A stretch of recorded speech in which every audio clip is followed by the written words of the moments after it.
আমি এই শহরের এমপি, আর তুই আমাকে হাইকোর্ট দেখাস? জবানবন্দি নোট করো। Okay sir. কি নাম তোমার? সাবিনা ইয়াসমিন দিবা। দেখো দিবা, কেস ফাইল করার আগে আমি তোমাকে একটি কথাই জিজ্ঞেস করব।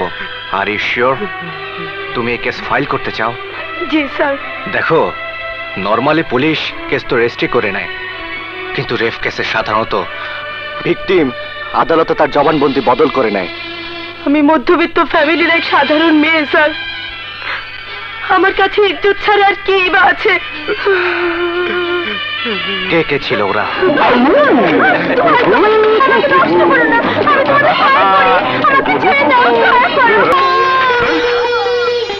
আমি ওই নরপশুদের সাজা দেখতে চাই স্যার, সাজা দেখতে চাই।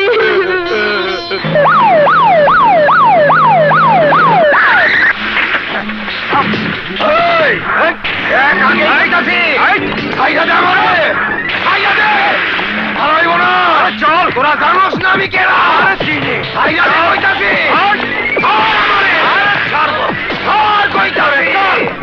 তোরা জানোস না আমি কেরা?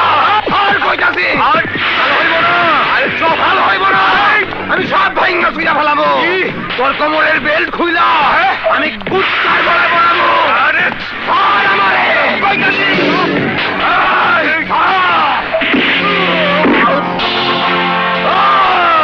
তোর এত বড় সাহস, পুলিশের গায়ে হাত দিস? তুই আমার গায়ে হাত তুললি? তুই জানোস না আমি কেরা? শরীর থেকে পুলিশের পোশাক খুলে নিবি। নিমু। এই অফিসারের বেল্ট তুই কুত্তার গলায় পরাবি। পড়ামু পড়ামু পড়ামু। শালা আমারে প্রত্যেকটা মায়ের ডবল মূল্য আদায় করে দেবো।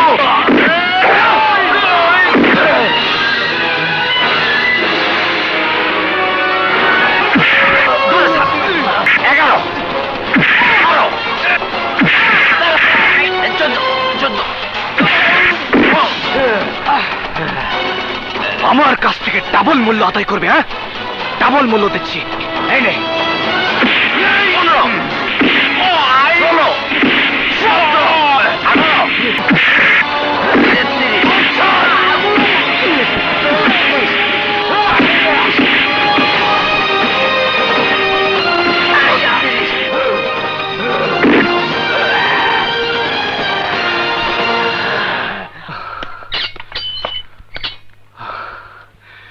এইভাবে পড়ে থাকতে দাও কুত্তার বাচ্চাকে, কোনো কিছু খেতে দেবে না।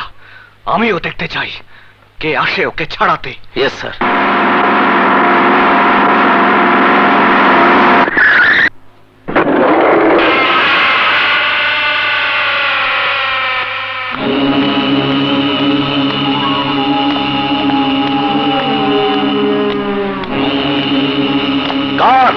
কার এত বড় বুকের পাটা যে আজগর চৌধুরী ভাইকে গ্রেফতার করে? কে কে সেই ইন্সপেক্টর?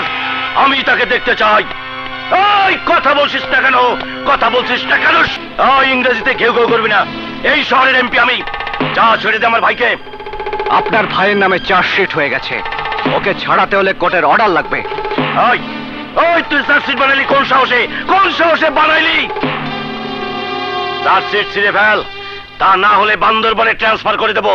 5 বছরের চাকরি জীবনে এ পর্যন্ত 10 বার বদলি হয়েছি এবং 3 বার সাসপেন্ড। সুতরাং আমাকে ভয় দেখিয়ে লাভ নেই। আপনার ভাইকে। আমি এই শহরের এমপি, আর তুই আমাকে হাইকোর্ট দেখাস? উকিল সাহেব, ওনাকে সংযত হতে বলুন, তা না হলে পুলিশের গায়ে হাত দেওয়ার অপরাধে তুই আমাকে গ্রেফতার করবি। Sir please, sir please control yourself. Sorry inspector সাহেব, আমি যত তাড়াতাড়ি সম্ভব মুন্নার জামিনের কাগজপত্র দিয়ে আসছি। চলুন স্যার, আসুন আসুন স্যার, প্লিজ প্লিজ চলুন।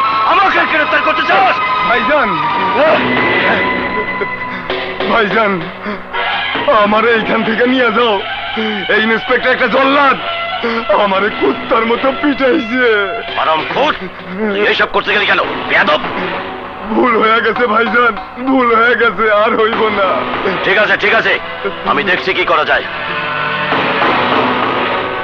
তুই আমার ভাইরে কুত্তার মতো পিটাইছিস কেন? ও চোর না ডাকাত না সন্ত্রাসী? হ্যাঁ, ও একটা বেয়াদব। ভাইয়ের পোস্ট পজিশনের ভয় দেখিয়ে সবাইকে দাবিয়ে রাখতে চায়, কিন্তু আমাকে যে ভয় দেখাতে চাইবে তার অবস্থা আমি এমনি করব। বহুত চর্বি জমছে তোর গায়ে, তুই দেখিস।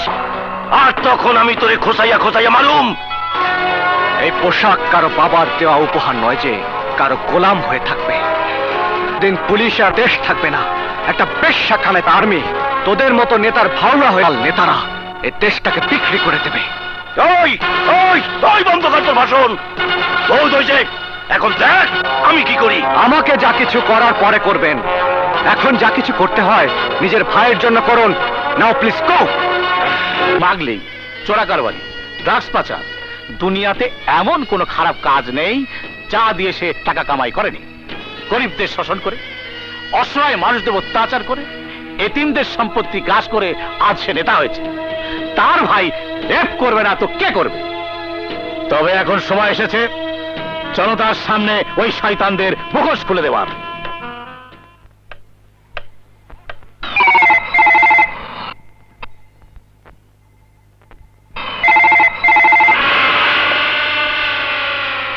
হ্যালো, আমি সিরাজুল হক বলছি।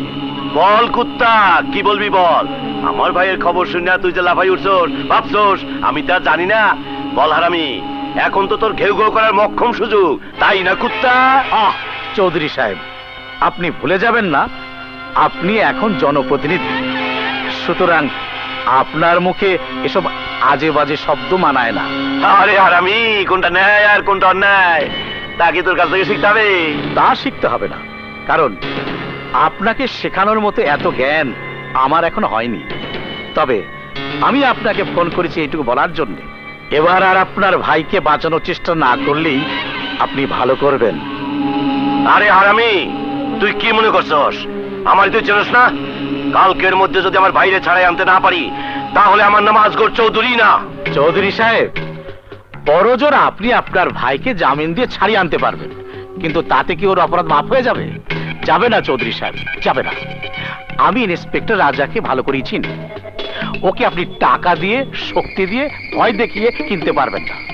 ও আপনার ভাইকে অবশ্যই সাজা দিয়েই ছাড়বে। সিরাজুল হক, তুই জানোস না আইন আমার হাতের মুঠোই থাকে। ওই বেটা ইন্সপেক্টরকে আমি সাসপেন্ড করাবো, নয়তো ওকে আমি এমন জায়গায় ট্রান্সফার করাবো যে পানি খুঁজে পাবে না। এমন ভুল করতে যাবেন না চৌধুরী সাহেব। ইন্সপেক্টর রাজা হচ্ছে সত্য ও ন্যায়ের প্রতীক। ওর মতো একজন পুলিশ অফিসারের কোনো ক্ষতি করতে চাইলে আমি আপনার পথের বাধা হয়ে দাঁড়াবো। এতদিন আপনি বহু অন্যায় করেছেন, জনতা তা মুখ বুঝে সহ্য করেছে, কিন্তু আর নয়। এবার আমি জনতাকে সাথে নিয়ে আপনার অত্যাচারের প্রতিরোধ করবো ইনশাল্লাহ। শালা হারামি, আমার দুর্বলতার সুযোগ নিয়ে আমারই ধ্বংস করতে চাইছে, এতই সহজ? বলতে পারো আকাশ, আমার কি অপরাধ? আমি তো সবার মতো সুন্দরভাবে বাঁচতে চেয়েছিলাম, ভালোবেসে সুন্দর একটা ঘর বাঁধার স্বপ্ন দেখেছিলাম, কিন্তু আমার জীবনের সব চাওয়া শেষ হয়ে গেল। দুঃখ করো না দিবা, মানুষের জীবনে এমন অনেক দুর্ঘটনা ঘটেই থাকে, তাই বলে সব থেমে যায় না। তুমি সুস্থ হয়ে ওঠো, দেখবে সব ঠিক হয়ে গেছে। কি ঠিক হবে? আমি কি ফিরে পাবো আমার ইজ্জত? এই সমাজ কি আমাকে ঠিকভাবে গ্রহণ করবে? কেউ কি আমাকে ভালোবেসে হাত ধরে ঘরে তুলে নেবে? জানি কেউ তুলবে না। তোমরা মিছে মিছে আমাকে সান্ত্বনা দিচ্ছ। সোনিয়া, আমার আর কিছুই চাওয়ার নেই, শুধু একটি মাত্র চাওয়া, ওই মানুষরূপী নরপশুদের যেন বিচার হয়, আর যেন কোনো মেয়েকে আমার মতো না হতে হয়। দিবা, তুই কোনো চিন্তা করিস না, তোর কেস আমার ভাইয়ের কাছে, ওদের বিচার হবেই। ভাইয়া ওদের কাউকে ছাড়বে না, দেখিস তুই, কাউকে ছাড়বে